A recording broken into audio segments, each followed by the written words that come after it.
My name is Lilia Sparks. I'm a 32-year-old captain in the United States Army and a single mother to my beautiful 1-year-old daughter, Emma.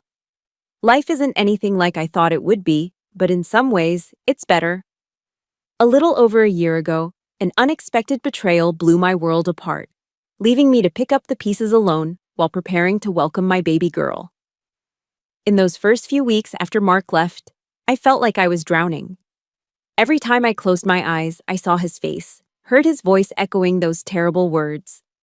"Look at you, Lilia," he'd sneered, his eyes raking over my changing body with disgust. "You've let yourself go. You used to be a soldier. Now you're just soft. Bloated in your own uniform. Jessica? She still has her fire. She's tight, disciplined. You? You're a whining machine complaining about backaches. Honestly, it's humiliating to be seen with you." He and my best friend thought they had broken me, but they forgot one crucial thing about a soldier. We never leave a comrade behind. And inside of me, a little private was waiting for her orders. Let me know where you're watching from in the comments. Hit that like button and subscribe if you believe a mother is the toughest soldier there is. And get ready to hear the story of how I took back my honor.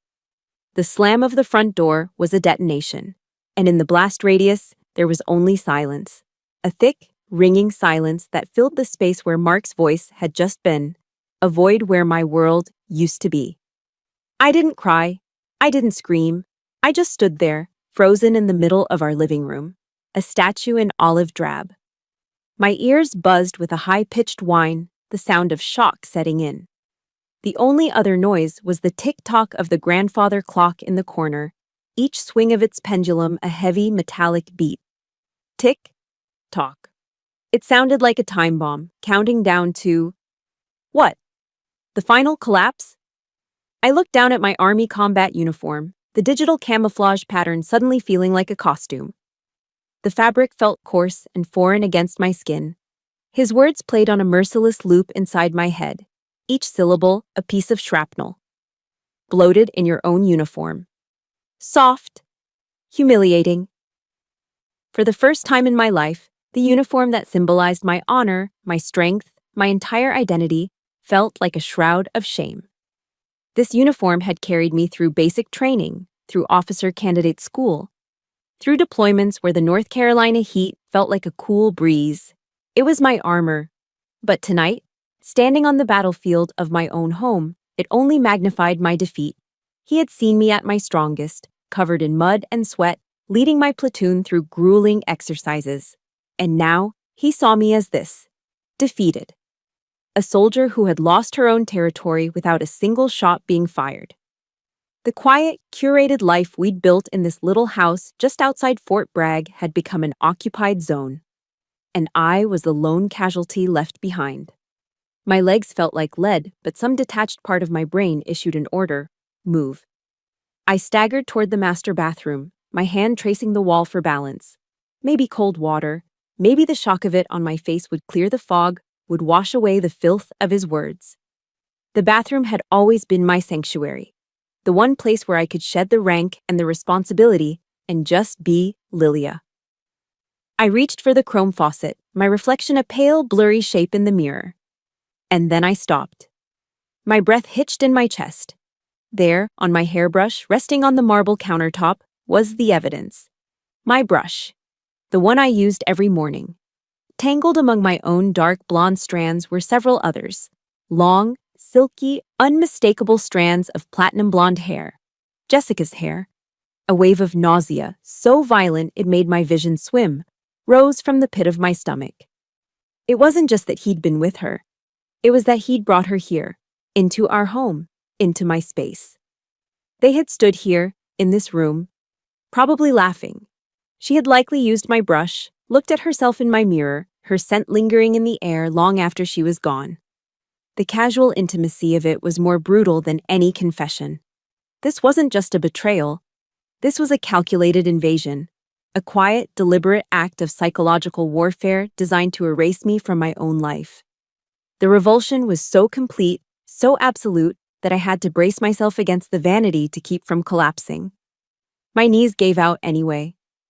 I slid down the cool tile of the wall until I was sitting on the floor, my back pressed against the wood of the cabinet. The cold seeped through my uniform pants, a stark contrast to the fire of shame burning in my gut.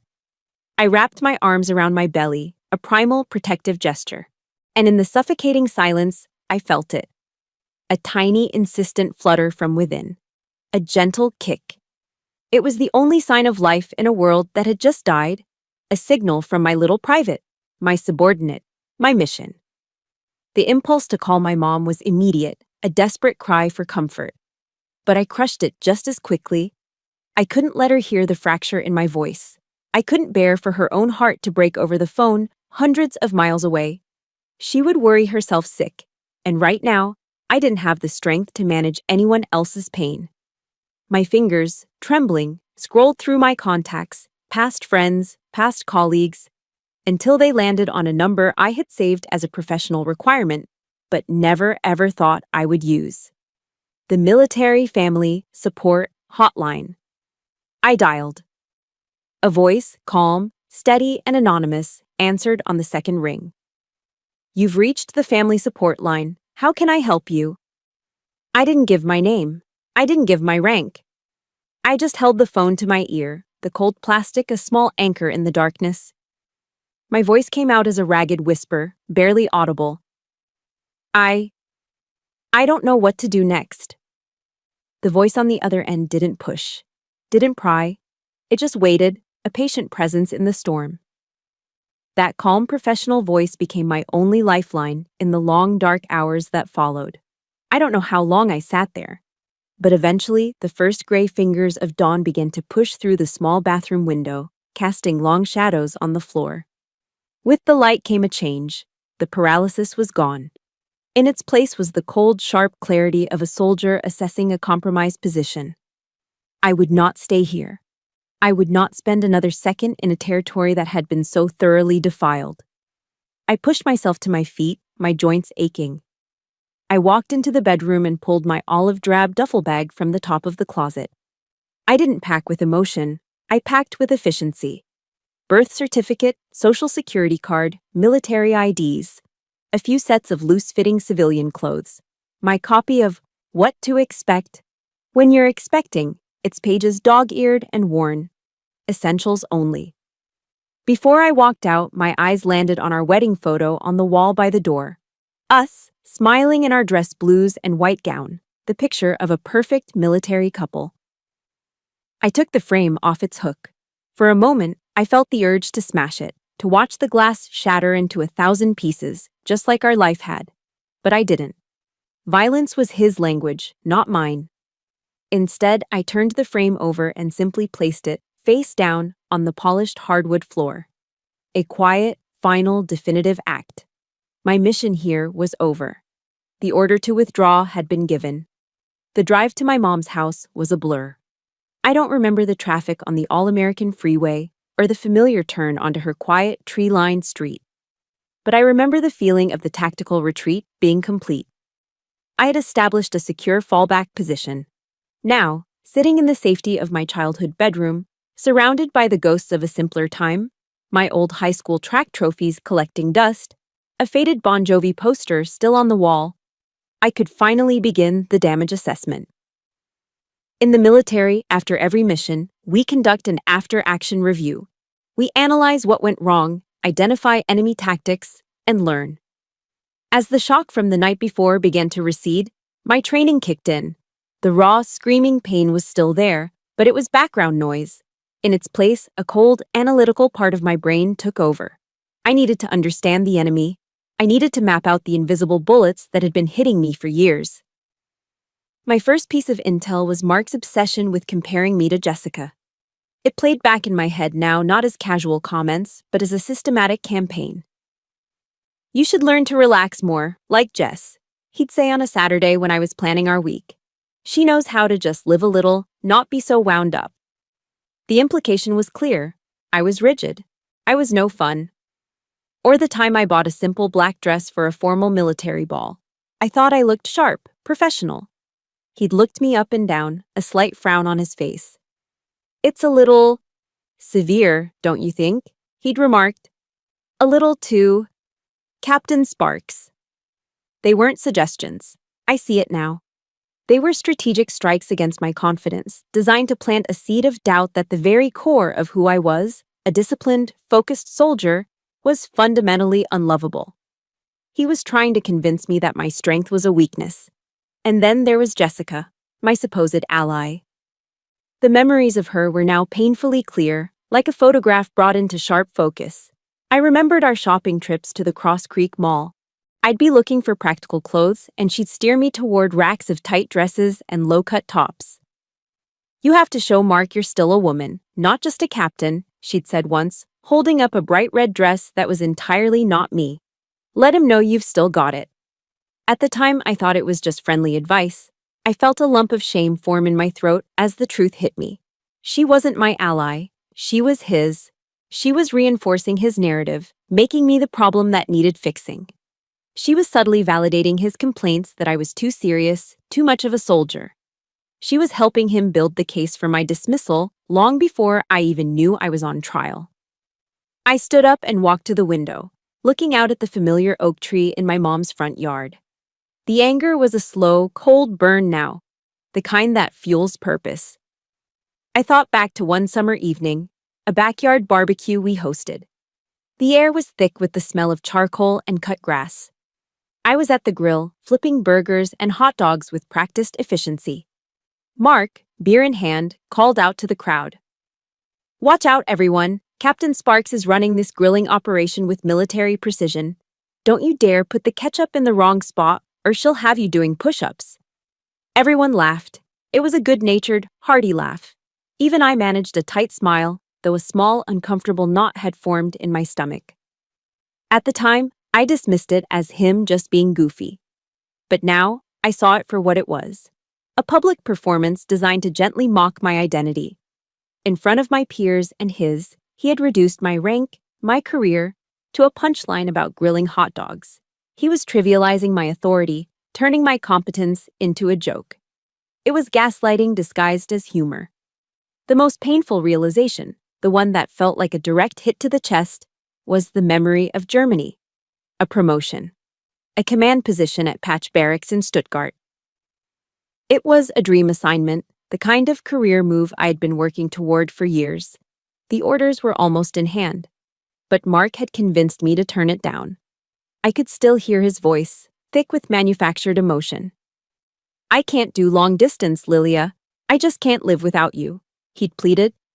"My contracting business is finally taking off here. We're building a life in Fayetteville." I had chosen him. I had chosen our love. I'd let a career-defining opportunity pass me by because I believed in us. And now, the ugly truth was staring me in the face. It was never about love, it was about control. He didn't want me to outrank him, not just in the military, but in life. He couldn't stand the thought of being the husband of a successful officer in Germany. He needed me here, in Fayetteville, on his turf, where he could slowly, methodically, undermine me. That was enough. The review was over. It was time to write the report. I found an old spiral notebook and a pen on my childhood desk. This wasn't for journaling my feelings. This was an intelligence brief. At the top of the page, I wrote damage report. Then I drew a line down the middle. On the left, I wrote the header, enemy propaganda. On the right, the truth. Under the left column, I wrote his words. "You're a whining machine." Beside it, on the right, I wrote, "I am growing a human life. My body is performing a miracle of strength." Left column, "You're soft." Right column, "I have completed some of the most rigorous training in the world. I am stronger than he will ever be." Left column, "It's humiliating to be seen with you." Right column, "I am a captain in the United States Army. I wear my uniform with honor. The only humiliation belongs to him, a man who betrayed his wife and abandoned his child." I kept writing, line after line, systematically dismantling every lie with a cold, hard fact. The process didn't magically erase the pain. The wounds were still raw. But for the first time since that door slammed shut, I felt a flicker of power. I was no longer the victim cowering in the dark. I was an intelligence officer, defining the battlefield. This notebook, this list, it was the first brick in the new fortress I would build around myself and my daughter.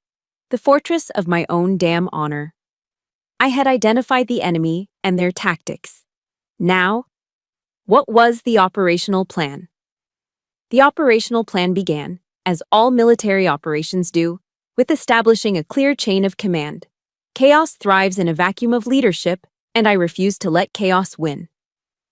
The morning after my damage assessment, I went to the local Walmart and bought a large whiteboard.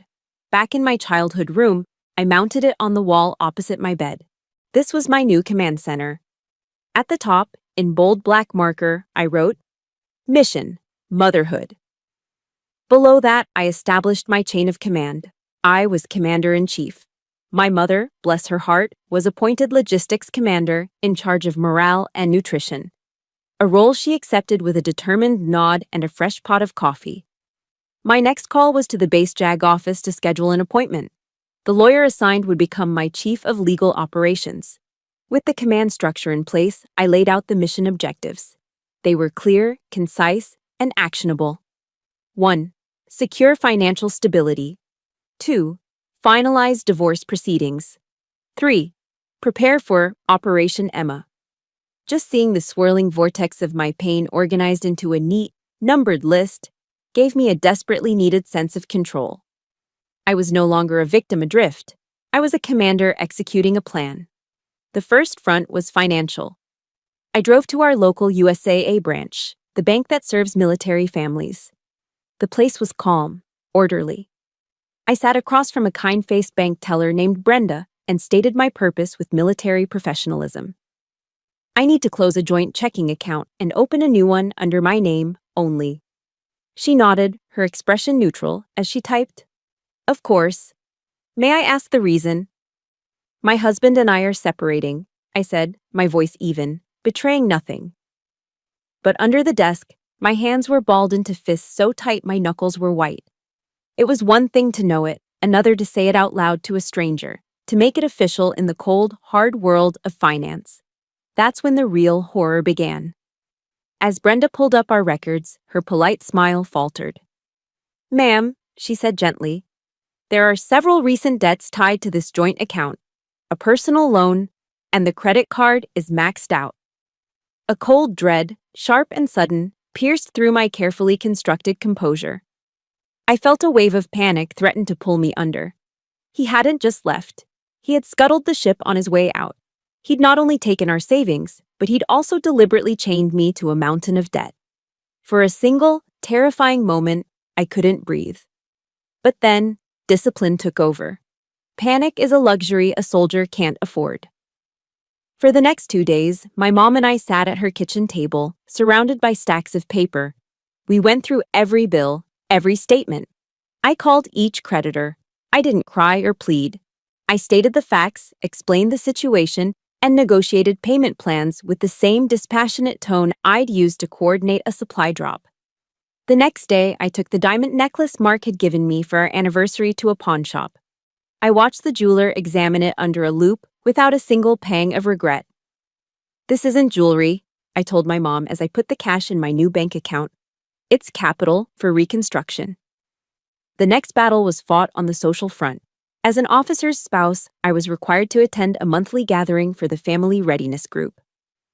Walking into the community center on Fort Bragg, I could feel the whispers ripple through the room like a shockwave. I could see the sideways glances, the pitying looks. I kept my chin up and my back straight. Then, Mrs. Gable, the wife of a senior officer and a woman who wielded gossip like a weapon, cornered me by the punch bowl. She placed a hand on my arm, her touch cloying and insincere. Lilia, dear, she said in a stage whisper dripping with false sympathy. I was so sorry to hear you and Mark are having trouble. You know, these military marriages are so difficult. Sometimes we women just have to sacrifice a little more, you know. I looked her directly in the eye. A cold, calm smile touched my lips. Thank you for your concern, Mrs. Gable, I said, my voice clear and steady, loud enough for those nearby to hear. But I believe loyalty is a two-way street. A stunned silence fell over our little group. Mrs. Gable's jaw tightened and she quickly retreated. It was a small victory, but it was mine. I had held my ground. The final and most important front was internal. My mind had become a hostile environment, replaying Mark's insults on a loop. I knew this was my most dangerous enemy. So I began a new training regimen. Every morning, the alarm went off at 0500 hours. I'd put on my running shoes and walk the quiet suburban streets as the sun came up. I didn't listen to music. I listened to recordings of General Patton's speeches. I listened to lectures on Stoic philosophy. I was conditioning my mind, turning my pain into fuel. I stopped trying to push Mark's words away. Instead, I confronted them head-on. As I walked, I'd let his voice echo in my head. "You're soft." And I would answer it, my own voice a low, fierce murmur under my breath. "Soft? Look at me. I'm carrying a child, navigating a financial minefield, and holding my head high while the world watches. That isn't softness, that's forged steel." It was a slow, grueling process. Building this new armor for my soul was the hardest thing I'd ever done. Harder than any ruck march, harder than any field exercise. But with every step I took in the pre-dawn darkness, I felt a piece of myself coming back into alignment. I was a soldier. And soldiers don't break. We adapt. We overcome. If you've ever had to build yourself back up from nothing, type "I am a warrior" in the comments below. Give this a like if you believe in the power of discipline, because what happened next required a whole new level of strength. After the chill of the family readiness group meeting, I'd reinforced my armor, expecting to fight this war alone. I believed strength was a solitary endeavor. But a few days later, a quiet knock on my mother's front door proved me wrong. I opened it to find Sergeant Miller, one of the best NCOs in my company, standing on the porch. He wasn't in uniform, just wearing jeans and a polo shirt. In his hands, he held a dozen Krispy Kreme donuts in their classic white and green box, the iconic Fayetteville treat. He stood at a perfect parade rest, his gaze respectful and direct. "Ma'am," he said, his voice the same steady baritone I'd heard on countless training exercises. "Just wanted to make sure you were okay. The platoon sends its regards." I was momentarily speechless. I had expected questions, pity, or worse, awkward silence. But Miller offered none of that. He didn't mention Mark. He didn't ask a single prying question. He just showed up, a soldier checking on his CO. He was offering loyalty, pure and simple. It was a quiet act of solidarity that spoke louder than 1,000 words of comfort. "Thank you, Sergeant," I finally managed, my voice thick with an emotion I couldn't name. "That means a lot. Come on in." He just shook his head, a small smile on his face. "No, ma'am. Just wanted to drop these off. You take care of yourself." And with that, he was gone. I stood in the doorway holding the box of warm donuts, feeling the first crack in the icy wall I'd built around my heart. A week later, another reinforcement arrived from an even more unexpected place. I was at Womack Army Medical Center for a routine prenatal checkup. The waiting room a familiar sea of camouflage uniforms and anxious families.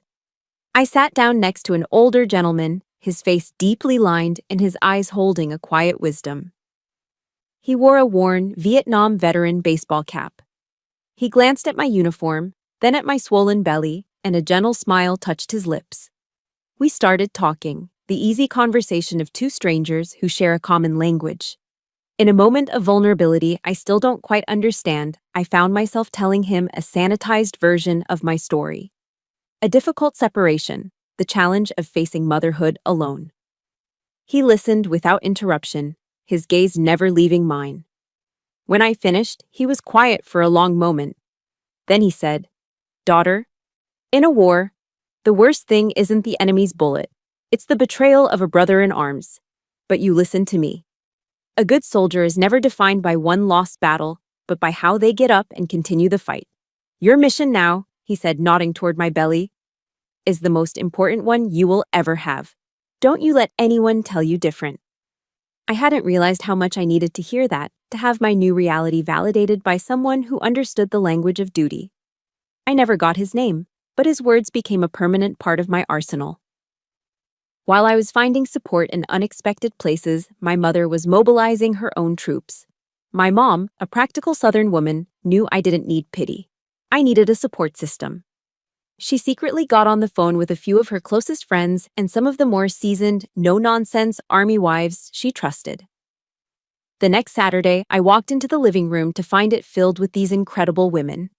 It was a surprise baby shower, but not the kind with silly games and pastel ribbons. This was a logistical operation.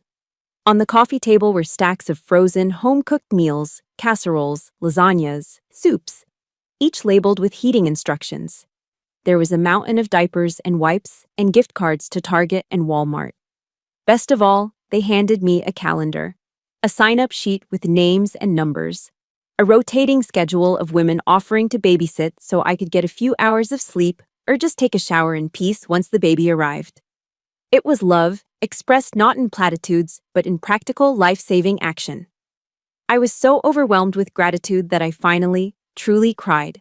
Not tears of pain, but tears of relief. The final reinforcement came late one evening, a complete and total surprise. My older sister Sarah and I had been distant for years. Our lives had gone in completely different directions. She was a free-spirited artist living in Asheville, and I was the structured soldier. We loved each other, but we didn't really understand each other.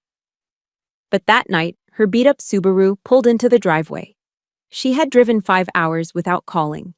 She walked in, took one look at my tired face and my big belly, and simply opened her arms.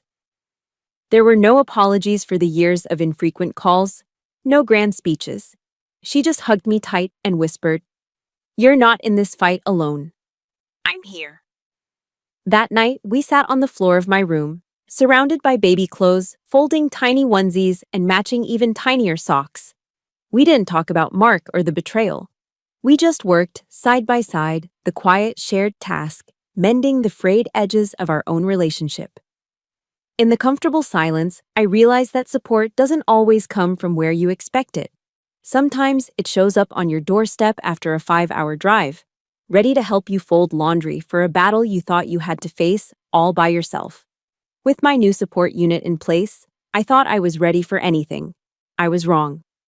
With my new support unit in place, I had allowed myself a brief moment of peace. I thought I had secured my perimeter, that I was ready for anything. I was wrong.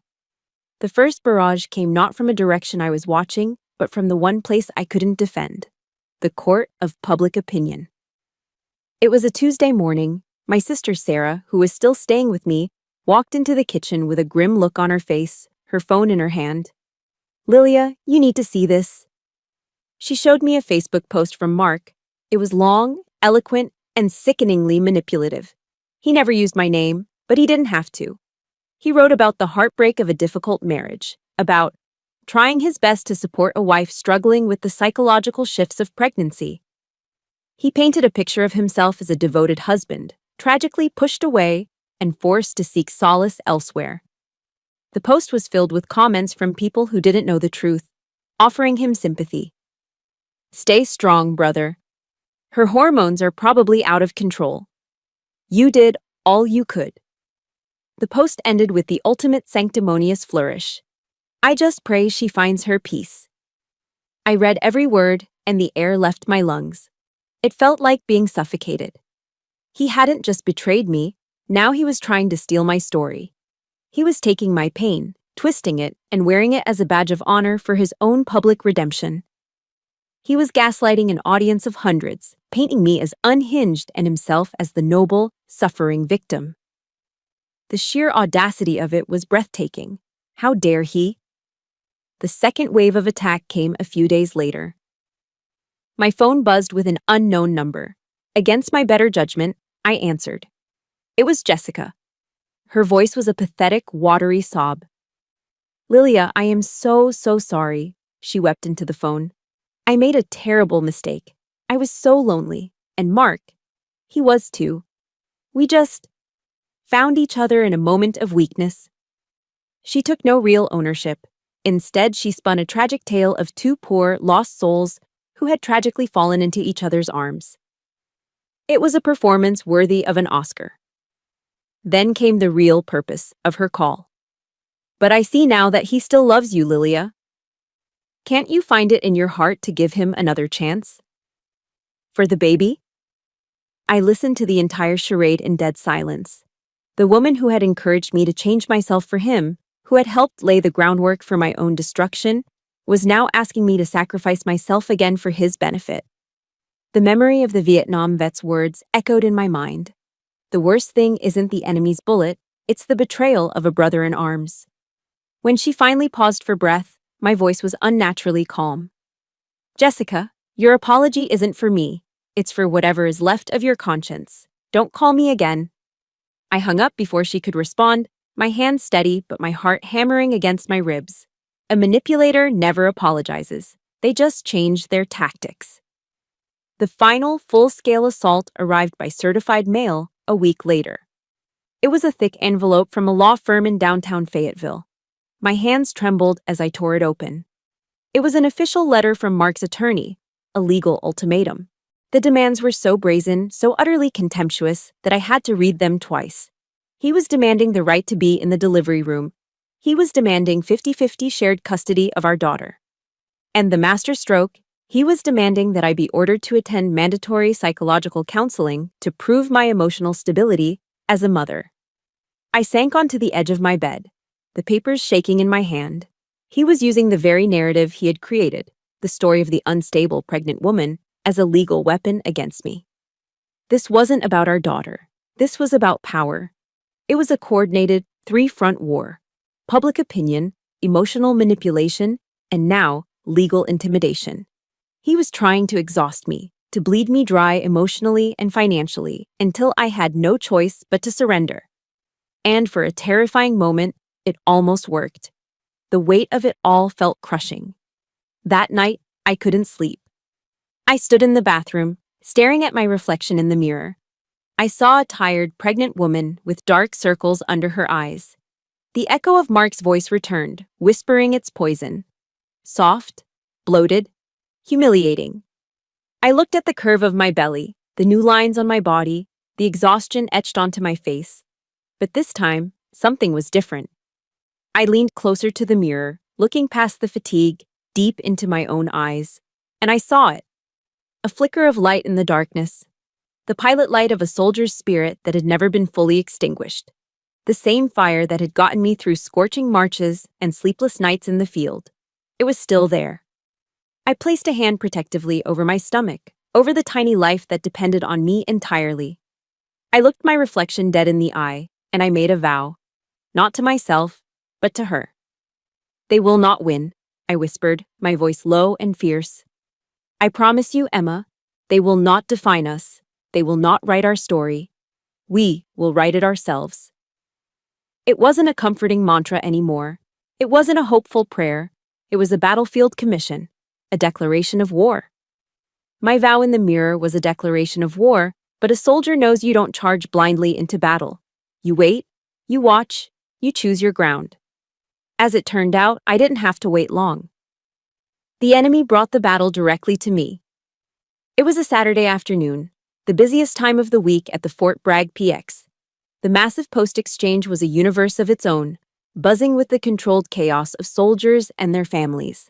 I was deep in the baby section, an aisle of pastel colors and soft textures that felt alien to my world of olive drab. My mind was focused on logistics, comparing the folding mechanisms of strollers when I heard his voice cut through the background noise. Lilia! I froze, my hand hovering over a travel system. The sound of his voice, once a comfort, now triggered a full-body alert. I turned slowly. It was Mark, and he wasn't alone. My blood ran cold as I took in the scene. Flanking him was Jessica, looking angelic in a yellow sundress. And walking beside them, deep in a friendly conversation with Mark, were my commanding officer, Colonel Johnson, and his wife. My mind processed the tactical situation in a split second. This wasn't a coincidence. This was a planned ambush. A public performance designed for maximum impact. Mark had engineered this encounter to put me on the spot, to perform his victim act in front of the one man who held significant power over my career. He approached, his face a perfect mask of feigned concern that made my stomach churn. Lilia, honey, I've been so worried about you, he said, his voice loud enough for the Johnsons to hear clearly. You haven't been answering my texts. He reached for my arm, and I instinctively pulled back, a small, sharp movement of rejection.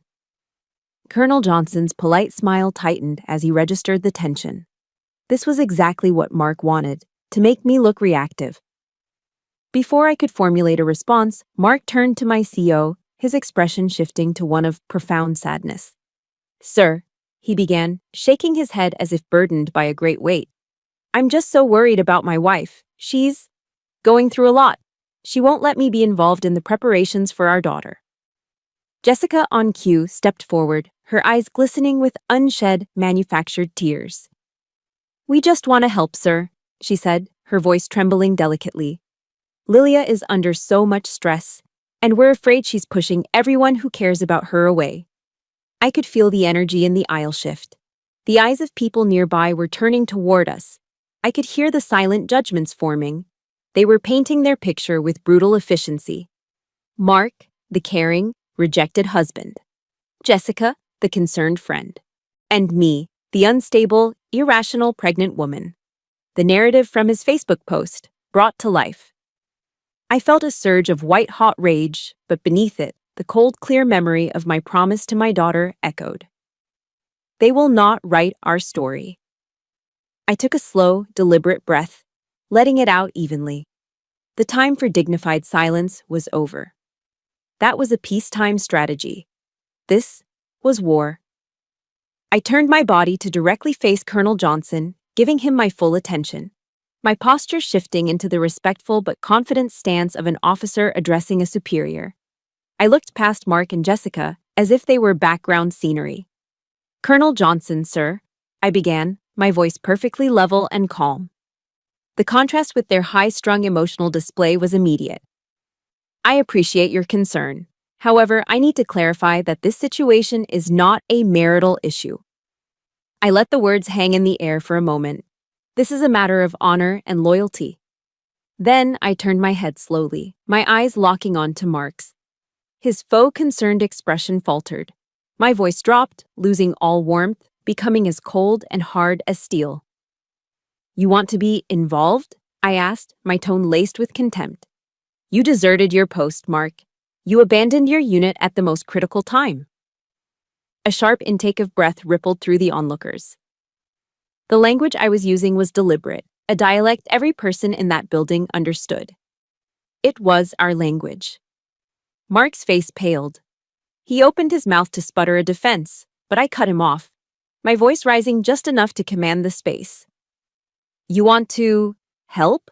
I continued, my gaze flicking to Jessica, who flinched as if struck. You and she conspired. You launched a coordinated attack on a vulnerable target. In the army, what do we call that? Oh, that's right. An act of cowardice. I held Jessica's gaze until she looked away, her face burning. Then I turned my full attention back to Mark. The families pushing shopping carts had stopped. The soldiers browsing the electronics section were watching. I had their complete attention. This was my ground now. You have no right to speak about my daughter, I said, articulating each word with razor-sharp precision. You forfeited that right when you abandoned your duty. This public harassment ends now. If you continue to contact me, my next stop will be the JAG office to file for a military protective order. I took one step closer, closing the distance between us until he had to meet my gaze. My voice dropped to a low, dangerous growl. Are we clear, sir? The loaded, sarcastic honorific landed like a punch to the gut. The silence in that section of the PX was absolute. Mark stood there, speechless, his manipulative gambit blown to pieces. He was exposed for what he was, not a concerned husband, but a coward and a traitor to the codes we lived by. Colonel Johnson's face was an unreadable mask of military professionalism, but his wife was staring at Mark with an expression of pure disgust. Mark didn't answer. He just gave a pathetic, defeated nod, turned with Jessica scurrying after him, and they disappeared into the crowd. I stood there for a moment, my heart pounding, the adrenaline coursing through my veins. I had taken their ambush and turned it into my counter-offensive. I had used their stage to tell the truth. The first public battle was won. Now, it was time to plan the war. If you've ever had a moment where you finally stood up for yourself and spoke your truth, hit that like button. And let me know in the comments what your personal battle cry would be, that one phrase you'd say to take your power back.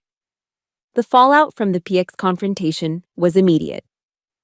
The very next morning, I received a quiet, unofficial call from Colonel Johnson's assistant, asking me to come by his office after hours.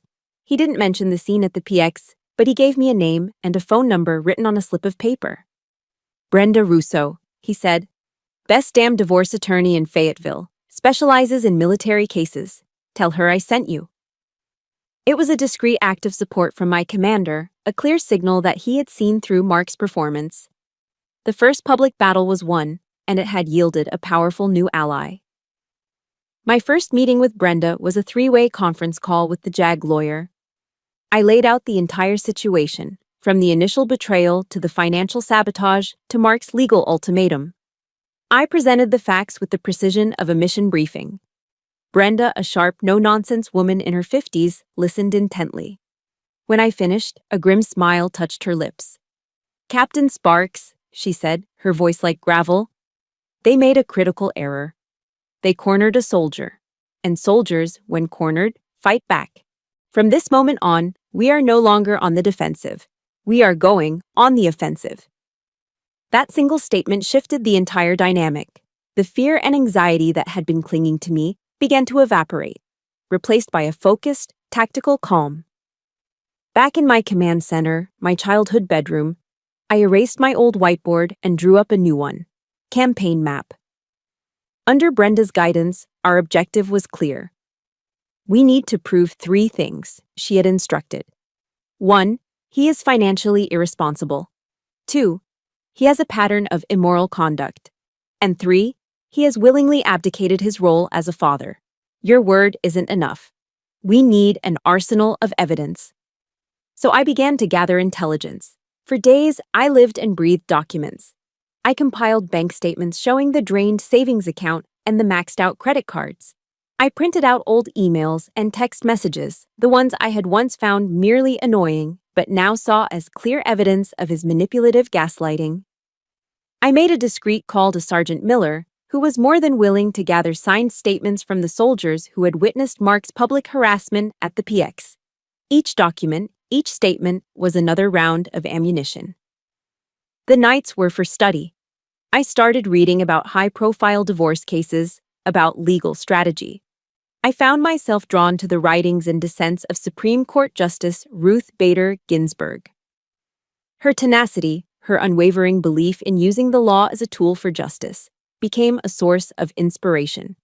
She had fought her battles with intellect and preparation, not just passion. I would do the same. The game-changing discovery came from the most mundane of places. A dusty cardboard box in my mom's garage labeled Mark's Old Stuff. Inside, amongst old college textbooks and forgotten gadgets, was his old laptop. He had abandoned it when he got a new one last year. My first instinct was to leave it alone, to not sink to his level. But Brenda's voice echoed in my head. Every piece of information has value, Captain. I took the laptop to the IT specialist at Brenda's law firm. 2 days later, I got a call. You need to come in, Brenda said, her voice tight with something I couldn't quite identify. What their specialist had found was a treasure trove of deceit. It wasn't just the trove of nauseatingly sweet emails between him and Jessica, dating back months before he left. It was a whole other folder of emails with another woman from 2 years prior. It proved what I now suspected. Mark's infidelity wasn't a one-time mistake. It was a pattern, a habit. But that wasn't the bombshell. The real discovery was in his work files. Mark, the successful civilian contractor, had been systematically overbilling the Army on his construction contracts, submitting invoices for high-grade materials while using cheaper substitutes. The laptop contained spreadsheets, emails to suppliers, and detailed plans that laid out the entire fraudulent scheme. This wasn't just about him being a bad husband, it was about him being a criminal. With our arsenal locked and loaded, Brenda prepared me for the final phase, psychological warfare. In court, their lawyer is going to try to get a reaction out of you, she warned me over coffee. He'll poke at your deepest wounds. He'll twist your words. He'll try to make you angry, make you cry, anything to prove their narrative that you are emotionally unstable. Your mission on that stand is to be a soldier, cool, precise, and factual. You answer only the question that is asked. You do not volunteer information. You do not show emotion. You are a professional. So, I began to train. Every night after my mom went to bed, I would stand in front of the bathroom mirror. She had agreed to help, playing the role of Mark's hostile attorney. She would read from a list of cruel, probing questions we had prepared. Captain Sparks, isn't it true you were resentful of your husband's success? Isn't it a fact that the stress of your career made you cold and distant? Isn't it possible that your pregnancy hormones made you paranoid? The first few times the questions hit me like physical blows. My voice would shake, tears would well up in my eyes. But night after night, I practiced. I learned to separate the emotional sting from the factual basis of the question. I trained myself to hear the words without feeling them. I built a firewall between my heart and my head. I was turning my pain, my humiliation, my rage, into an impenetrable suit of armor. By the end of the week, I could stand there, looking at my own reflection, and listen to the most vicious accusations without flinching. My answers were short, calm, and unshakably firm. The preparation was complete. All that was left was the battle itself. The day of the hearing arrived. D-Day. I walked into the Cumberland County Courthouse not in civilian clothes, but in my full Army service uniform. The perfectly pressed green jacket, the polished brass, the ribbons on my chest. It wasn't a costume. It was my armor. And this courthouse was the battlefield. I sat beside Brenda at our table, my back ramrod straight, my eyes fixed forward. Across the room, Mark and his lawyer were laughing quietly, confident. They saw this as a simple domestic dispute they could win by painting me as an emotional wreck. They had no idea they were walking into a kill zone. The hearing began just as Brenda had predicted. Mark's lawyer, a slick man named Peterson, spent his opening remarks trying to paint a picture of me as a controlling and cold career woman, too obsessed with her rank to be a loving wife. He brought up my rigorous physical training schedule while pregnant, twisting my discipline into a sign of obsession. He mentioned my unwillingness to communicate, reframing my silence in the face of betrayal as emotional instability. Through it all, I followed Brenda's orders. I remained perfectly still, my expression neutral. I didn't fidget, I didn't react. I just listened, my training from those long nights in front of the mirror holding firm. My lack of emotional response seemed to frustrate Peterson, which was exactly the point. Then he called his first witness, Jessica. She walked to the stand, dressed in a conservative navy blue dress, the picture of a reluctant but responsible witness. She recounted their rehearsed story, her voice soft and sorrowful. She spoke of my increasing paranoia during the pregnancy, how I would shut down for days, and how she and poor Mark were just so worried about me. When it was Brenda's turn to cross-examine, she approached the stand with a calm, almost gentle demeanor. "Ms. Albright," she began, "you've painted a very sad picture. You testified that you and Mr. Sparks only found comfort in each other after he was, as you say, pushed out of his home. Is that correct?" "Yes," Jessica whispered, dabbing at a dry eye. "It was a terrible mistake, born of loneliness." Brenda nodded sympathetically. Then she placed a document on the witness stand. "Then perhaps you can explain this," she said, her voice hardening just a fraction. "It's a hotel receipt from the Holiday Inn on Skibo Road, for 2 guests, under your name, dated 1 full month before Mr. Sparks left his home." Jessica's face went white. She stared at the paper as if it were a snake. I don't remember that." Brenda didn't pause. She produced another document. "Perhaps you remember this, a dinner receipt for 2 at Luigi's Italian restaurant. Or these text messages where you and Mr. Sparks discuss how you can't wait to finally be together once he deals with the Lilia situation." Document after document, question after question. Brenda's voice was relentless, a staccato rhythm of facts and evidence. Under the onslaught, Jessica's carefully constructed performance crumbled. She started to stammer, to contradict herself. Her story changed from moment to moment. "He told me she was crazy," she finally blurted out, her voice rising to a hysterical pitch. "He said their marriage was over long before I came along. It was his idea." She dissolved into genuine, ugly sobs, her betrayal of Mark as complete as her betrayal of me had been. She had just committed perjury and single-handedly destroyed Mark's entire case. Brenda returned to our table, her face impassive. "Witness is all yours," she said quietly to Peterson, who just shook his head in disgust. Next, Mark took the stand. He tried to recover, playing the part of the dignified man betrayed by everyone. He spoke of his love for his unborn child and his fear for my mental state. He was smooth, believable even. Then Brenda rose to her feet, holding a thick stack of printed emails. The air in the courtroom crackled with tension. "Mr. Sparks," she said, her voice dangerously quiet, "do you recognize these documents?" She placed the stack in front of him. It was the evidence from his old laptop. He glanced at the top page and froze. He knew exactly what they were. "These are your business records, are they not?" Brenda pressed. "Specifically, your material invoices for government contracts here at Fort Bragg. Can you explain why you were billing the Army for high-grade copper wiring, but your supplier emails confirm you were installing cheaper aluminum core wiring?" A collective gasp went through the courtroom. Mark was speechless, his face a mask of pure, unadulterated panic. His lawyer shot to his feet. "Objection. Relevance." "It is entirely relevant, Your Honor," Brenda countered smoothly. "Mr. Sparks is attempting to paint himself as a responsible, upstanding member of the community who deserves 50-50 custody. This evidence proves he is a fraud who actively stole from the United States Army. It speaks directly to his character and fitness as a parent." "Objection overruled," the judge said, his eyes now fixed on Mark with undisguised contempt. Brenda turned back to the judge, her voice ringing with authority. "Your Honor, what we have here is a clear pattern.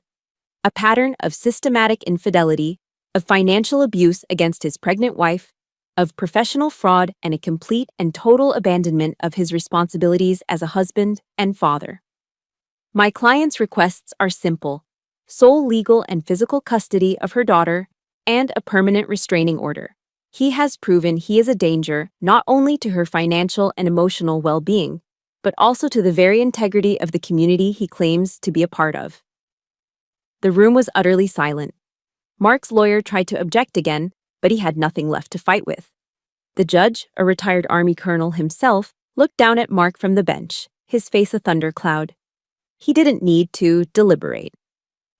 After reviewing the evidence presented, the judge said, his voice booming through the silent room, "This court finds entirely in favor of the petitioner, Captain Lilia Sparks. He granted every single one of our requests.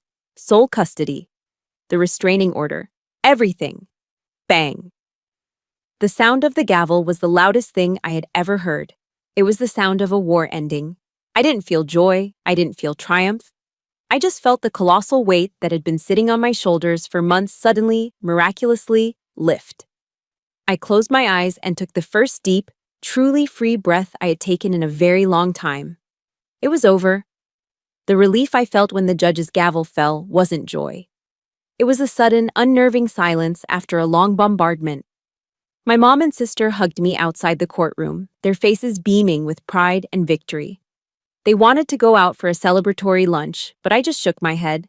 I didn't have it in me. The war was over, but my body was still braced for impact. When we got back to Mom's house, I didn't say a word. I just walked straight to my room, closed the door, and fell onto the bed.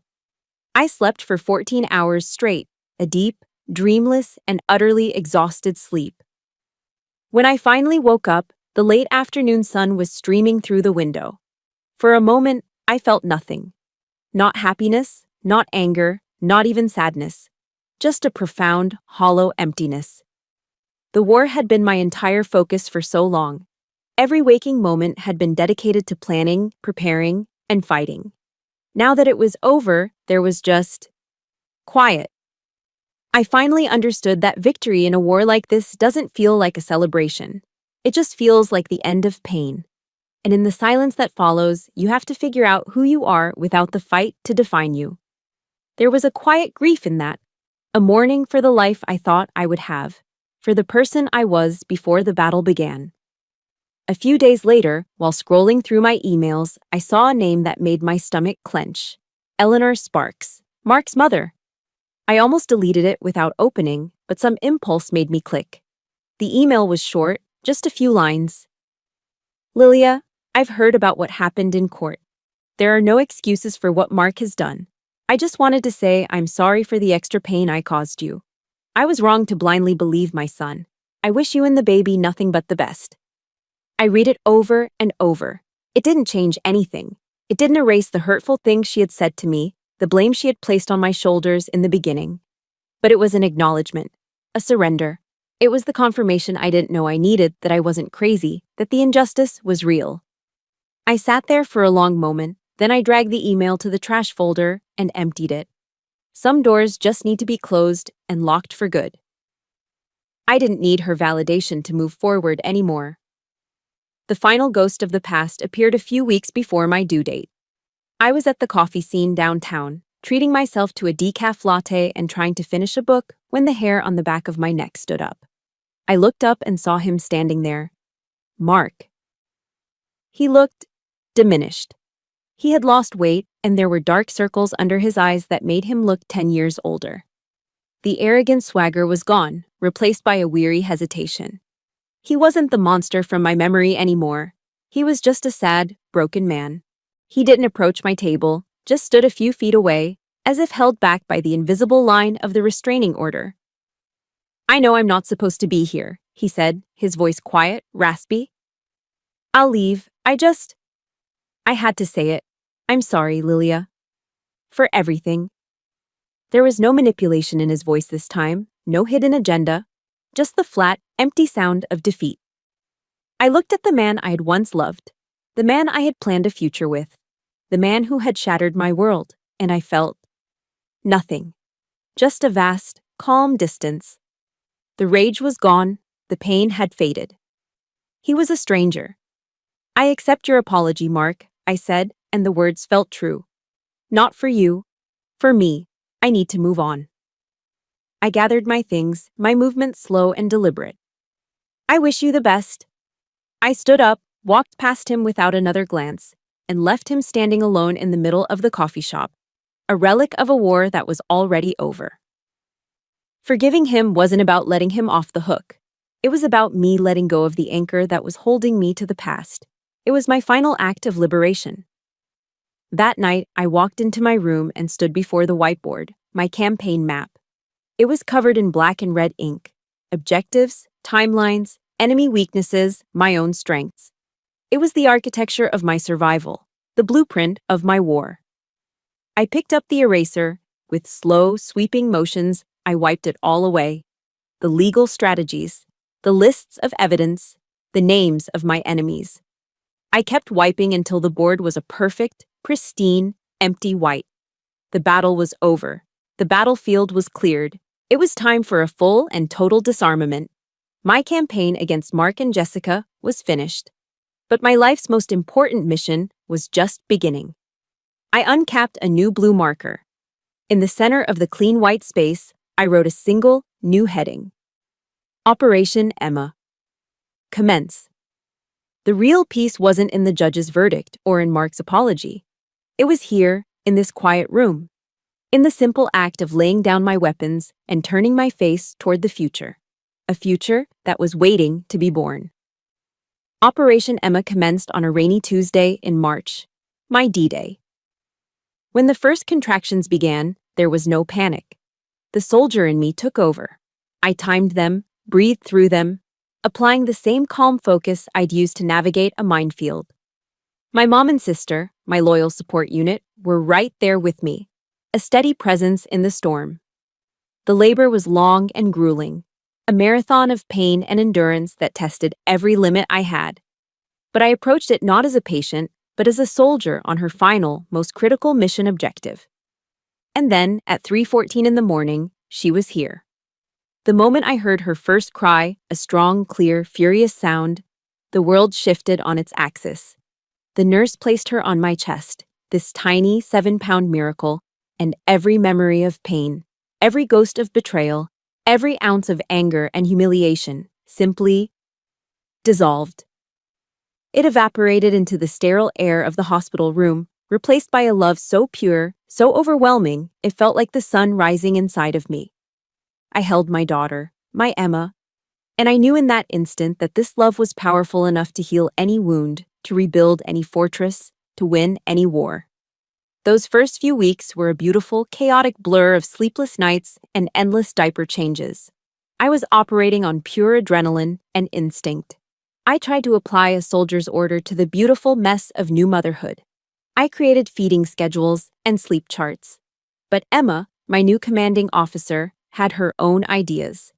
She taught me that some missions require flexibility, that strength isn't always about rigidity.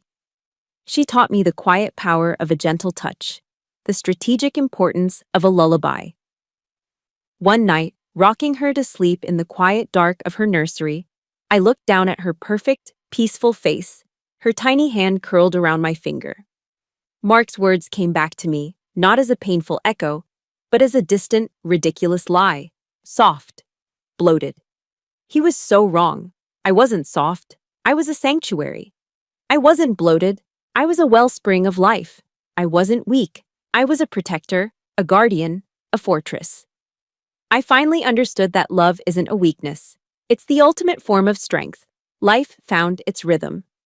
The late-night feedings, where the only sound was her soft breathing and the hum of the refrigerator.